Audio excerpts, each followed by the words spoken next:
Hey guys, so today I'm going to be celebrating girl power by doing the top 5 strong female book characters tag, which was created by the fabulous peeps over at Reign of Books. So I have left the original video and all the info in the description if you want to check that out. Basically, I'm going to list my top 5 favorite strong chicks, and I'm going to tell you their strengths, what scenes sort of solidified their awesomeness for me, and then follow it all up with what strengths I admire most about them or what strengths they have that I would like to have. First on my list is Leah from the Mirwood trilogy. So this is a cool fantasy book, or a series of fantasy books, and Leah is the protagonist, obviously. She pretty much, to me, in terms of strength, has to have more strength than maybe most girls on this list, because she has to be strong physically, emotionally, mentally, and spiritually. What I think is great is that she always keeps her calm in a crazy situation. She doesn't let the emotions or the panic of it or fear sort of override her ability to complete a task. Then she also thinks really, really fast on her feet on how to get out of a situation when she maybe doesn't have all the tools that she needs. So if, for example, hey, I need to fight this assassin and I don't have any weapons, how can I still survive this? And she always thinks of something. On to the scene that solidifies her awesomeness to me, and really, to tell you the truth, I can't think of just one scene because she kind of has to be strong in so many areas. She does have to fight quite a few assassins, and often without an actual weapon. She also has to face sort of a test where she has to face the 6 base fears that everyone has. So that's kind of hard for sure, and you have to be strong to do that. What I would like to have, or what I admire most about Leah, is the fact that she doesn't let herself get overwhelmed by something. She just makes it happen, and also that she thinks really fast on her feet. Number 2 is Katniss Everdeen. Fabulous Katniss from the Hunger Games trilogy. I feel like Katniss's biggest strength is that she's very analytical and knows how to sort of survey a situation, figure out how to survive that situation, and once she knows what it is, she does it. Even if it's something that she doesn't want to do, she still gets it done. Also, she is somebody that sacrifices her needs for the greater good quite often, and especially, obviously, when you have to sacrifice for many people, not just the people that you know, but maybe even strangers. And I don't know, I think those are her main strengths. She's got, obviously, a lot of physical strength and a lot of abilities with her archery and all those things. Leah is also an archer. There's a theme here. I feel like, in terms of scenes, that I thought she was a strong character really from page 1. Because after her dad died, her mom sort of lost it. And so it fell upon Katniss to sort of care for her entire family on her own. She had to take care of her sister, feed her family, all those things that you have to do. And ultimately, she sort of sacrifices her own self to the Hunger Games instead of in the place of her sister. I guess what I want most from Katniss is just her fabulous analytical skills. Third is Lisbeth from the Millennium series, aka the girl with the dragon tattoo. Either one, it works. Anyway, what you gotta love about Salander is that she's super self-reliant, and she's had to be because pretty much everybody has let her down except for a very small, minuscule amount of people. But her biggest strength is probably that she never allows herself to become a victim, even though she's in many circumstances where most people would curl up in a ball. She does not do that. She goes, hey, I'm gonna fight through this, and I don't really care about you. Yeah, she doesn't really care. With that self-reliance comes a lot of confidence, which means she doesn't really care about what anyone thinks at all. But she also has a cool strength of being super, super intelligent.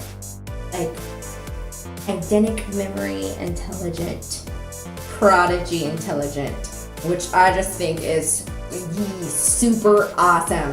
So, the scene that did it for me is surprisingly not from the first book, although there are several scenes, and you know what I'm talking about if you read the book or watched the movies, that definitely show her strengths. One scene, though, that I particularly like is actually from the girl who played with fire.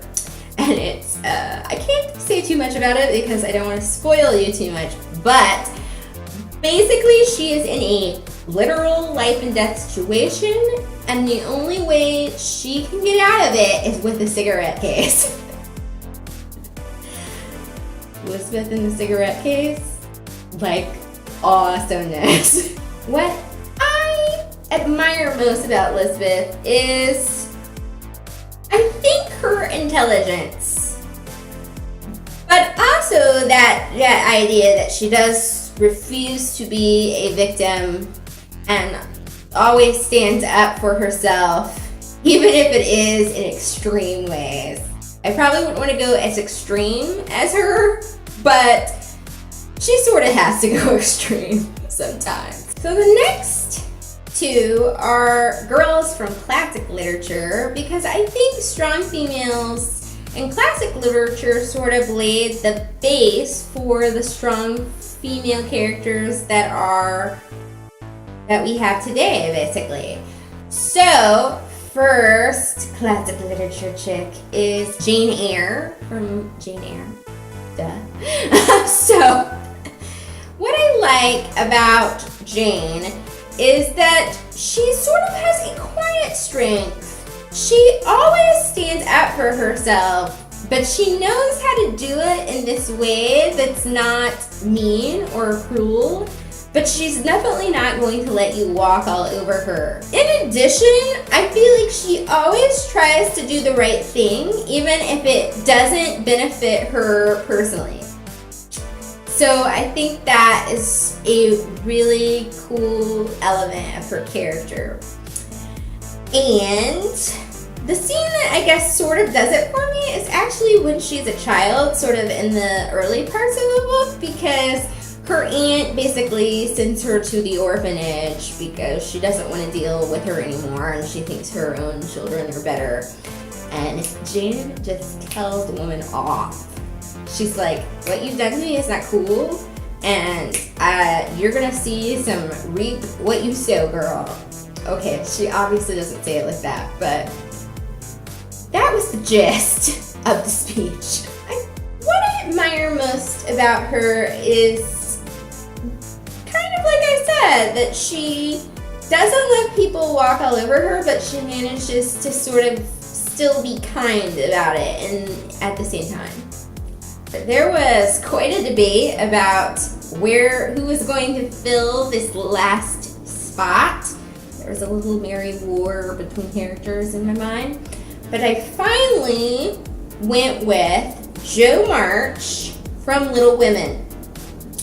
So, I think she's sort of a little bit of an unsung hero. She is one of the early characters that sort of was an independent woman, somebody that wanted to be a career woman, which was, kind of different for the Civil War age and post-Civil War.